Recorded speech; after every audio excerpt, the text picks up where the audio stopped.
It's the NFL draft, which we kind of had known was coming, but big news yesterday that the NFL draft was officially announced coming to DC in 2027, going to be held on the National Mall. You know, one thing I thought about with that I don't know yesterday in kind of the madness of waiting for the announcement, which just screwed your entire last hour of the show. Our whole last hour was a mess, but whatever. That's part of the fun of live things, live radio and such. One thing that I really like about the draft is the barrier to entry, I believe, is zero. Correct. Like in Green Bay, it was free, right? Yeah. I was considering going, and I'd already signed up for a ticket. Now, they had to limit how many people were going to go. So you get notifications like, hey, we've blocked entrance. But yeah, I mean, literally download an app, throw in your info, and you got a ticket. You know what, Jeff? I don't know if it's today, but Stevie went to the draft in Green Bay. Stevie's a friend of the program, works here, runs another station. I'd like to get Stevie on to talk about her draft experience, and just because I've had a lot of my friends that are my age are just kind of haters, right? Sure. They're like, oh man, the traffic or whatever Rooster was probably yelling about yesterday. They're like, to me, this one, there's zero hating on this coming to DC because it's a week. It's 3 days. It's going to make a ton of money for the city. Every hotel is going to be full. Every Uber is going to be full. And for a lot of people that can never get to a game, dude, as much as we all work in media, in sports, and Lord knows Jeff's the best hustler in town. We generally could get access to a stadium that has 70,000 tickets, 60,000 tickets. Maybe it's not the super dope Monday night game against the Chiefs, but when the Panthers come to town, there's usually some tickets floating around. There are a lot of people that are football fans that probably never get access to a game. And it's one of the things I've really liked. In years past, they've done a practice at FedEx Field, Northwest Stadium, and it's free to the public. Now you got to register and get your ticket because they don't want that many, they don't want to overextend it. Yeah, but exactly. I think it's important, man, that the NFL is a financial behemoth. They just print cash in everything they do. But you have to have events and availabilities where anybody can go, and that the finances aren't the barrier to entry. And that's one of the reasons, specifically with the draft, I really like it. If you got 4 kids and, hell, what's going on in our city right now? People are losing their jobs right and left, right? And taking your kids to an NFL game is just not a possibility.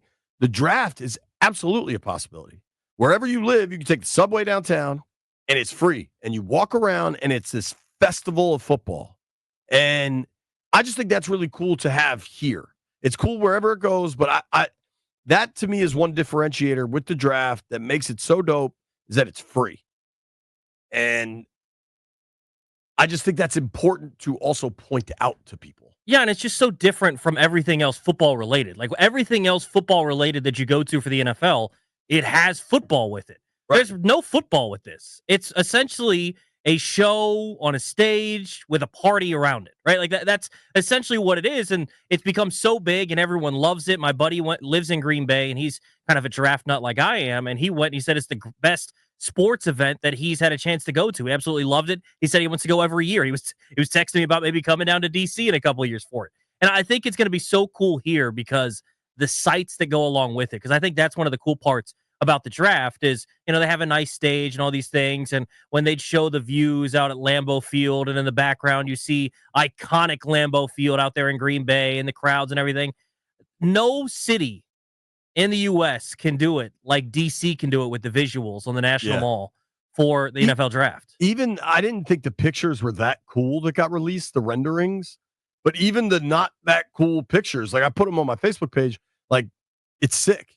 I mean, Goodell is going to have the backdrop of the Capitol, the U.S. Capitol, which if you've never walked around down there at night, I used to live kind of on Capitol Hill, kind of like H Street, but we'd go to the bars on Pennsylvania Avenue. Shout out to Capitol Lounge.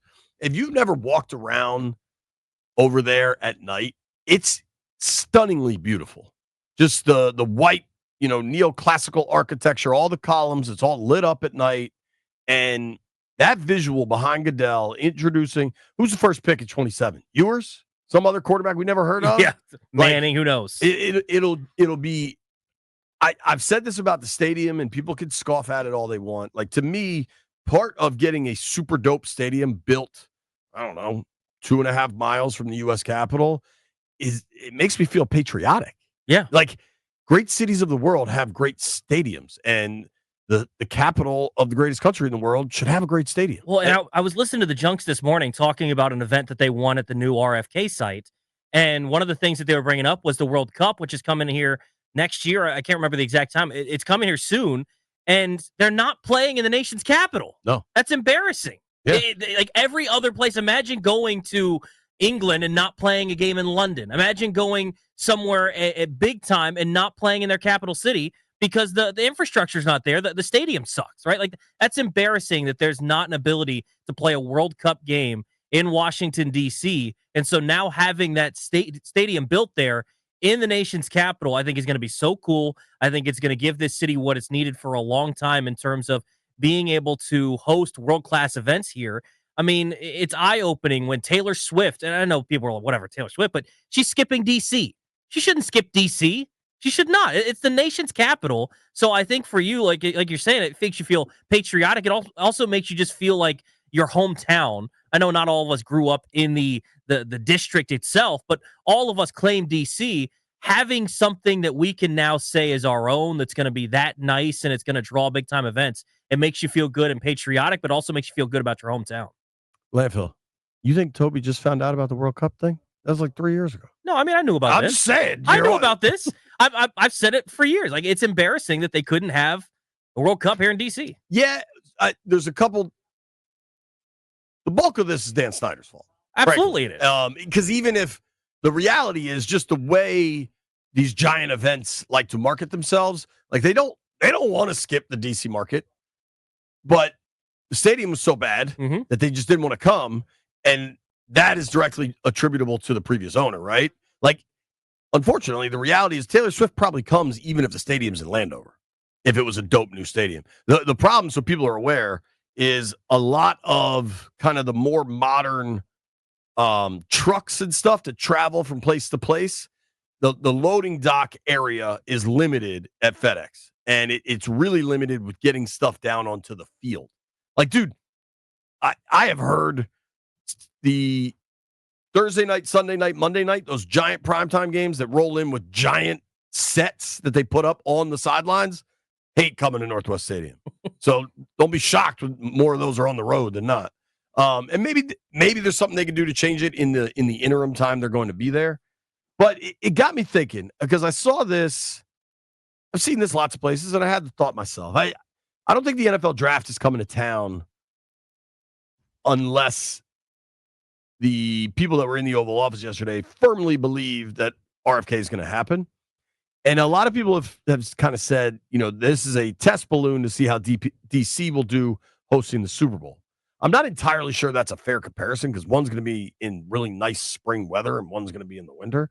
But to me, if you're worried if DC can handle a Super Bowl, you ever been here for inauguration? Yes. Like, we got this, dude. Don't worry. We hold big events all the time. Right. But it did make me think, which event do you look forward to more in the DMV? Because let's be clear, the draft, a Super Bowl, any of these major events, the amount of people that come to town, that spills far beyond Eastern and Western Avenue and the Potomac River. Like that's the entire area being inundated with people. So it's going to be interesting. What event do you look forward to or want more? We know the draft is coming. Roger Goodell says there's a dramatically increased chance the Super Bowl is coming if you get this stadium done. What do you want more, Super Bowl or draft?